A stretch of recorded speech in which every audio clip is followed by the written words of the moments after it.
Hey guys, this week on the CEO and the Lobster, we thought we'd have a chat through the wallet because we've had so much great feedback from the community and a lot of people asking, when are you doing this, when are you doing that? So until such time as we can get the roadmap live, which we will do, but in the meantime, you've got Patrick and I giving you a heads up on what's coming next for Wallet and getting your thoughts and feedback on what features you would like to see in upcoming releases.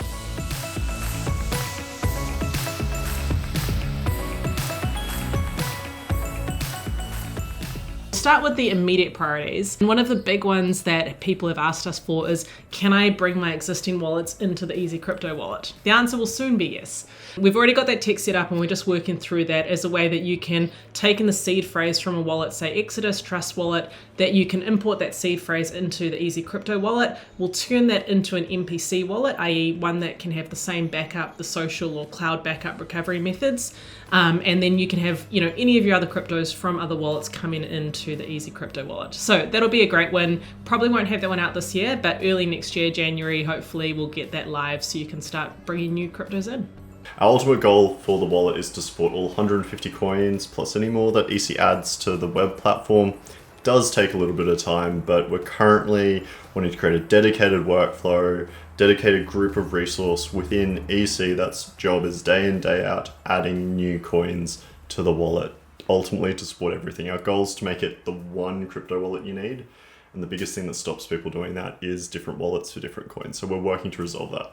On the immediate roadmap, and again, there might be a little bit of timing with these ones, is Solana, XRP, Litecoin, Doge. There's the highest priorities, but we're going to keep working through them. We just want to get everything out there.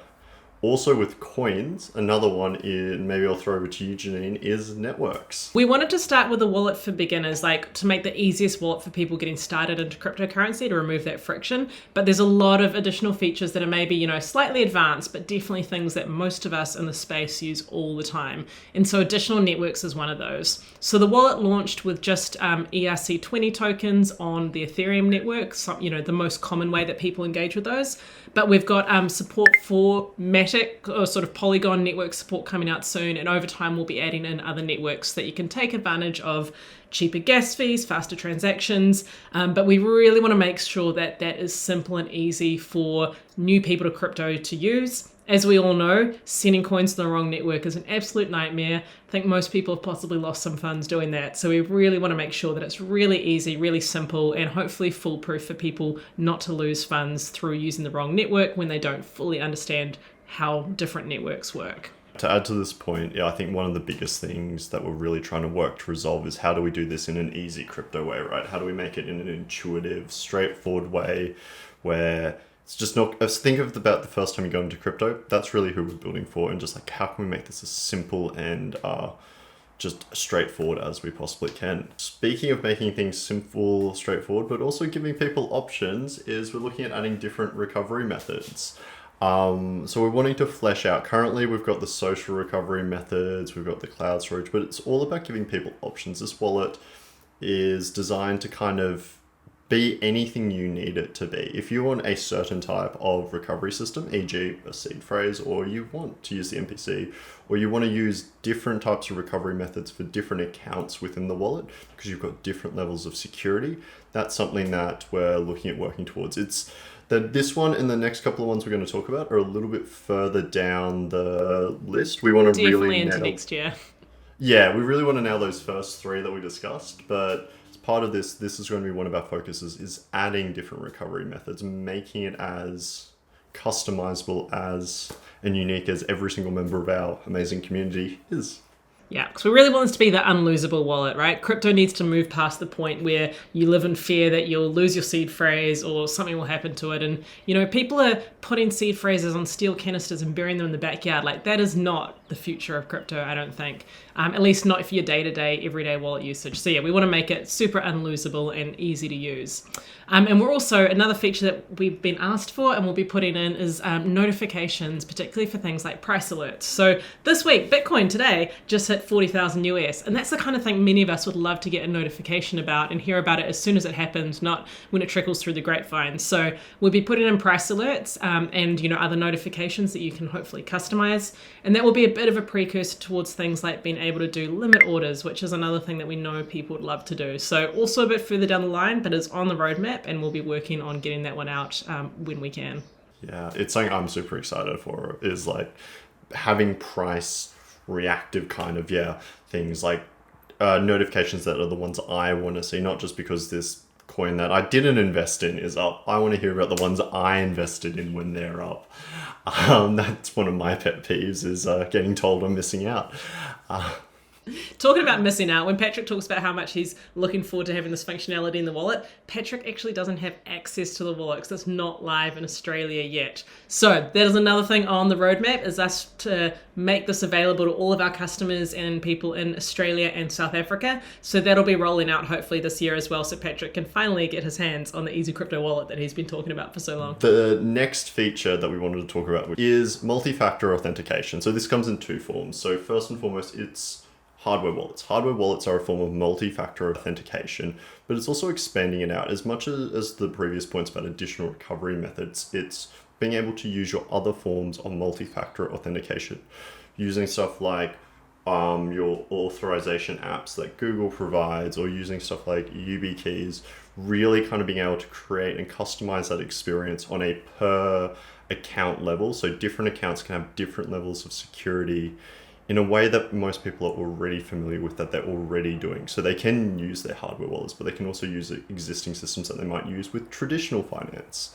And even things like text message, right? Like we all know that text is not a great 2FA by itself, because people, there is things like SIM takeovers, but to add it into a layer of other 2FAs, like if I've got my Google Authenticator and my email address, receiving an email, if maybe I lose my password, those two things could be compromised. So to be able to have completely separate, Google 2FA, email, text message, hardware wallets, things that are really distinct from each other, I think is an important part of the, that security, getting those layers to really protect yourself. So that's another one that we're working on.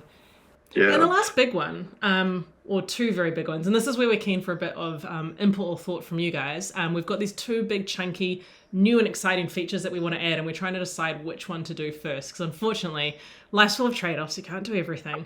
But yeah, Patrick, do you want to take us through which is your favorite? Maybe introduce that one and then I'll take the other. I'm not going to pick staking because I want to pick our cards. And it's, how can we make crypto an everyday thing, right? How can we get it so that you can use it for your coffee? You can kind of bridge this gap. Crypto you kind of use in large, big transactions right now. But how do we speed that up? How do we make it more useful? How do we make it normal? I've spoken about this before, but I've got this idea about crypto being boring, right? It's just a thing as part of your everyday life. And one of the features we're looking at is some form of cards or instant or real-time spending functionality. So you can just go up to a merchant, you can tap your wallet, and you can pay for a coffee, and they can accept fiat. Or if they wanted to accept Bitcoin, or if you wanted to spend Bitcoin and they accept Ethereum. Whatever it is, we still haven't scoped the solution at all. But it's one of the things I'm really, really excited about. What about you, Janine? What's the other one? I was just going to say, that one is a cool one though, Rick, because it's that invisible bridge between crypto world and traditional world, right? Like you said, Patrick, you go to the merchant, you might tap your card, you're paying in Bitcoin, but they're receiving boring old normal Aussie dollars or Kiwi dollars, and they don't know the difference. So it's like those kind of like invisible bridges making it boring. It's awesome.